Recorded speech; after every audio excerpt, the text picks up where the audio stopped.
about 50 psychology classics. A wonderful, wonderful book, which I strongly recommend. Indeed, I'm trying to convince my daughter Hannah to read it. Only let's see if I have much success. In the sense that she's very busy. She knows I keep pushing, and when a parent keeps pushing, what she does, they do. Quite often, it becomes alienating and annoying. So this is a book that changed a lot around here.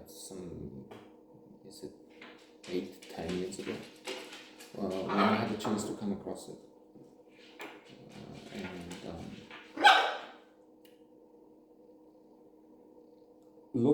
read it, and then was so impressed by it that I went to try and read quite a few of the classics indicated, and then from those went on to try and read positive psychology.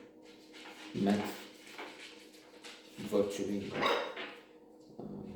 Tal Jahar, Harvard professor I keep mentioning, the one who has the most popular lectures in the history of Harvard, positive psychology.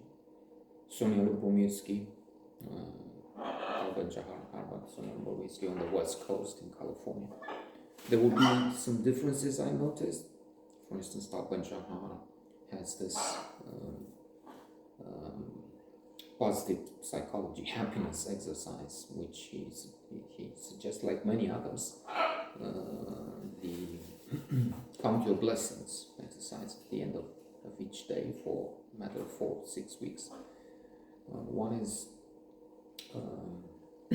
is to write 3-5 things for which he's grateful for that took place during the day, and at the end of these 4-5-6 weeks tests have found participants in the test have a higher level of happiness.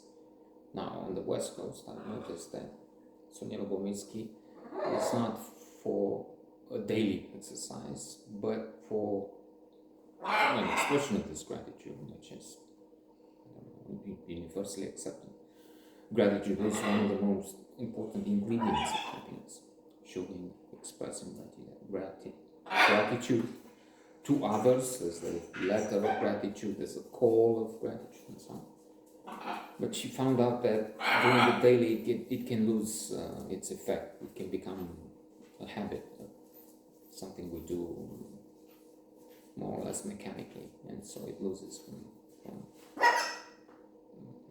the impact. And so she recommends that less frequently at the end of the week expressing this gratitude. Martin Seligman, of course,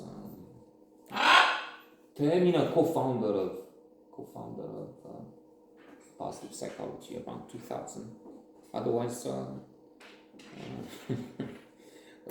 grumpy man to the age of 50 when his daughter addressed him in the garden. Why are you so grumpy? Something, and somehow he had an epiphany and realized that yes, indeed.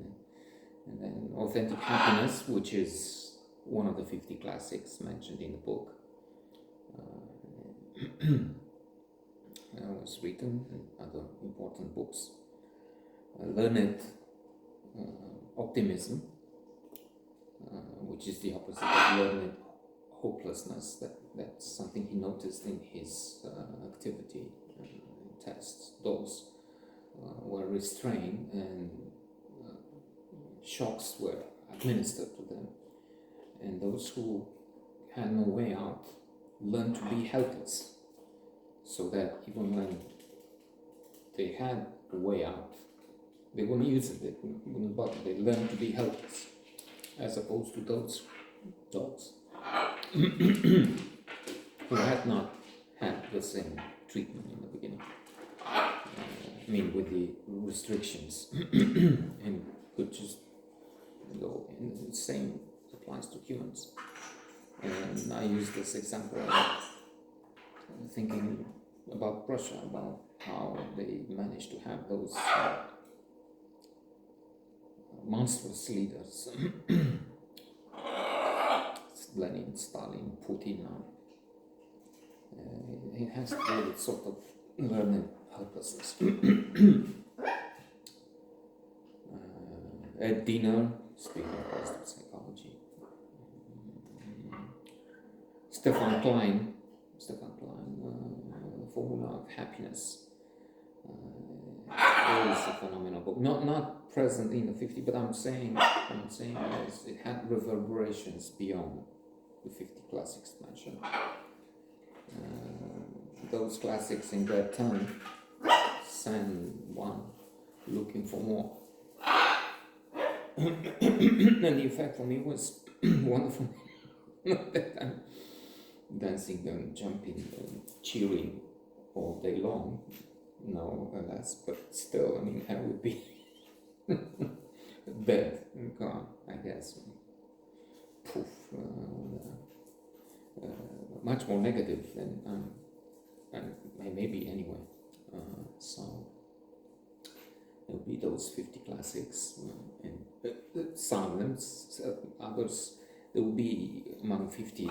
This is the advantage of such a book, which cannot be perfect, nothing is, but as close to a perfect combination, a perfect effect, again, on many, I would say. It also speaks of bibliotherapy, indeed. Terminal, is it in connection with on becoming a person, like Carl Rogers, or feel-good therapy, maybe. There's an impact, but some I haven't found, I haven't read. Others, I don't know if I tried. Shadows in the Brain, it doesn't seem like something I want to get into. So, I mean, there's so much more, but no question. These books, others, are wonderful. There are millions of them, but that's the problem. You can't read millions of books. It's a physical, literal limitation. Psychology of the Child, that's not of maximum interest to me anymore. You know, no more children, so except for those. The Psychology of the Crazy Bird, that would be. I have to make a note of that. So one crazy bird is on the floor right now, and almost always he's not a bird. It's psychology. It's twist, and it's cold on the. That's good in summer, not now to be always summer. So we need to rectify that. We need a session with an analyst. So I have to stop now.